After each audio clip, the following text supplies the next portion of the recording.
क्या आरक्षण जातिवाद को बढ़ाता है या समरसता में बाधक है, इस विषय पर संघ का क्या विचार है? आपने कहा कि हम भिन्न होकर भी एक हैं, हिंदू हैं, लेकिन जब निम्न वर्ग की स्त्री के साथ शीलभंग होता है तो संघ की ओर से संतोषजनक विरोध क्यों नहीं दिखाई देता? भारतीय समाज में एक वर्ग ने सदियों से समाज में सफाई बनाने का कार्य किया, फिर भी आज वे बदहाल हैं। उनके प्रतिनिधित्व के लिए संघ क्या प्रयास करेगा? There are references of caste division in Manusmriti and Vedas. Please express your views on this. संघ के 100 वर्षों के सघन जागृति कार्यक्रम करने के उपरांत भी समाज में जातिगत समीकरण प्रमुख होते जा रहे हैं। इससे हमें कब मुक्ति मिलेगी?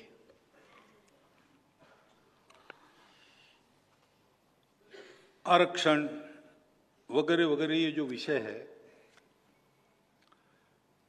ये विषय तभी समझ में आते हैं जब मन में संवेदना हो। हमारे जातिगत आरक्षण पर प्रस्ताव है। पहली बार जब प्रस्ताव हुआ तब जैसा समाज में घमासान चलता है इसको लेकर, वैसा घमासान हमारे यहाँ भी चला। यानी घमासान मारपीट नहीं, लेकिन दो परस्पर एकदम सिरे से अलग विरोधी मत और उनका विवाद। तो सरसंघ चालक हमारे बाला साहब जी थे उस समय।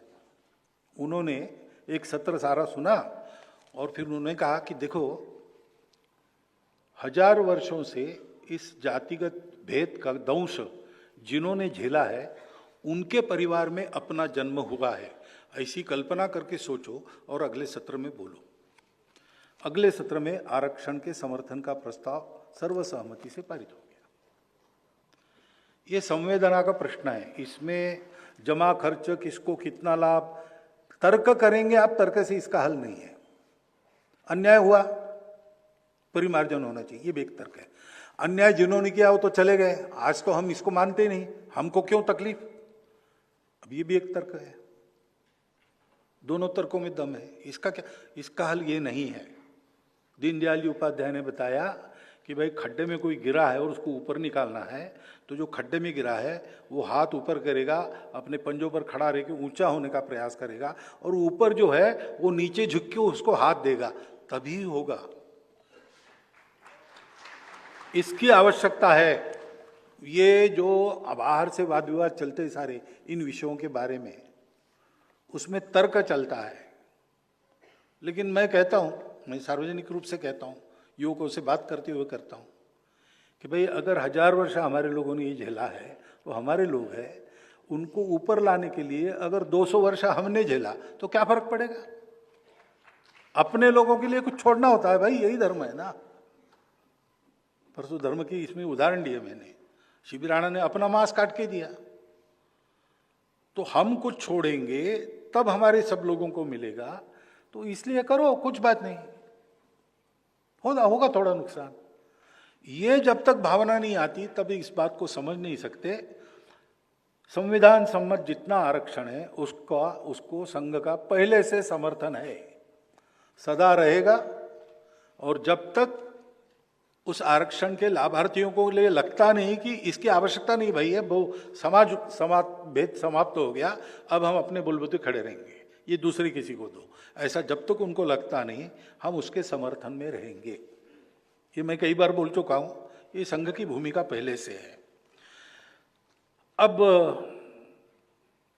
भेद समाप्त हुआ कब लगेगा? तो ये जो घटनाएं जिसका उल्लेख आया प्रश्न में, अत्याचारों की, ये बंद होगी। ये अभी भी चलती है और चलती है। वहां संघ के स्वयंसेवक उसका पुरजोर विरोध करने के लिए खड़े हो जाते हैं। उन सब का विचार है कि ऐसी बातों में हमको जाना चाहिए, देखना चाहिए, सत्य और न्याय के पक्ष में खड़ा होना चाहिए। लेकिन सब जगह उनकी ताकत नहीं है। पूरे संघ की ताकत ठीक है, लेकिन मेरे गांव में संघ का क्या प्रभाव है, ये अलग अलग है। और जहां ताकत है वहां खड़े रहने के बाद भी वो खड़े रहे, ऐसा आता नहीं, ये भी हो सकता है। या कहीं पर वास्तव में वो नहीं आए हो, तो ये उनकी कमी है, ये उनकी त्रुटि है, वो हमको सीधी ठीक करनी पड़ेगी। लेकिन मन तो हमारा यही है कि ऐसा जहाँ जहाँ होता है वहाँ स्वयंसेवक जाए, समाज में इसके कारण आपस में झगड़े होने न दे, सत्य और न्याय के पक्ष में खड़े होकर न्याय दिलवाए।